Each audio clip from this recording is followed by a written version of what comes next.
বগুড়ায় 2 ঘন্টার ব্যবধানে দুটি হত্যাকাণ্ড। প্রতিপক্ষের ধারালো অস্ত্রের আঘাতে মারা যান সদর উপজেলা স্বেচ্ছাসেবক দলের আহ্বায়ক মিজানুর রহমান।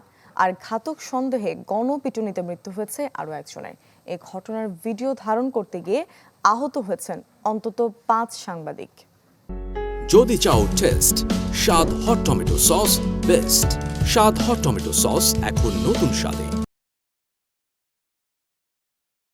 সোমবার রাত 9টা বগুড়ার গোকুল বন্দর এলাকায় আড্ডা দিচ্ছিলেন সদর উপজেলা স্বেচ্ছাসেবক দলের আহ্বায়ক মিজানুর রহমান। সে সময় ধারালো অস্ত্র দিয়ে মিজানকে কুপিয়ে পালিয়ে যায় প্রতিপক্ষের লোকেরা।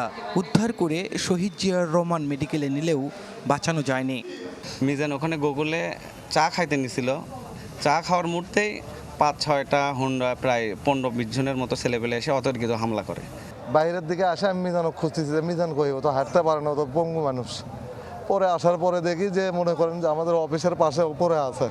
এর আগেও কয়েকবার হামলা করছে, আমিও নিজেও ছিলাম সেই অবস্থায়। রাতের বেলা মিউজিয়ামে হামলা করছিল, মার্ডার করার জন্য ধরতে পারেনি, গুলি করছিল।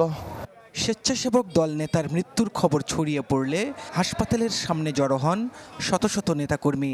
আহত হামলাকারী সালমান হোসেনকে হাসপাতালে ভর্তির সময় তাকে কেড়ে নিয়ে গণপিটুনি দেয় বিক্ষুব্ধরা।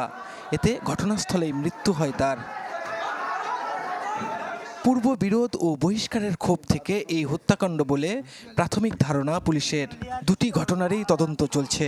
আমরা সকল টিম কাজ করছি। ঘটনা একেবারে প্রাথমিক পর্যায়ে আছে। কারা করছে, কিভাবে করছে, আমরা বিস্তারিত জেনে যারা দুষ্কৃতকারী সবাইকে গ্রেপ্তার করা হবে, আইনের আওতায় আনা হবে। এদিকে হত্যার সংবাদ সংগ্রহের সময় স্বেচ্ছাসেবক দলের নেতাকর্মীদের হামলায় আহত হয়েছেন 5 সাংবাদিক। ফরহাদুজ্জামান শাহী, চ্যানেল 24, বগুড়া।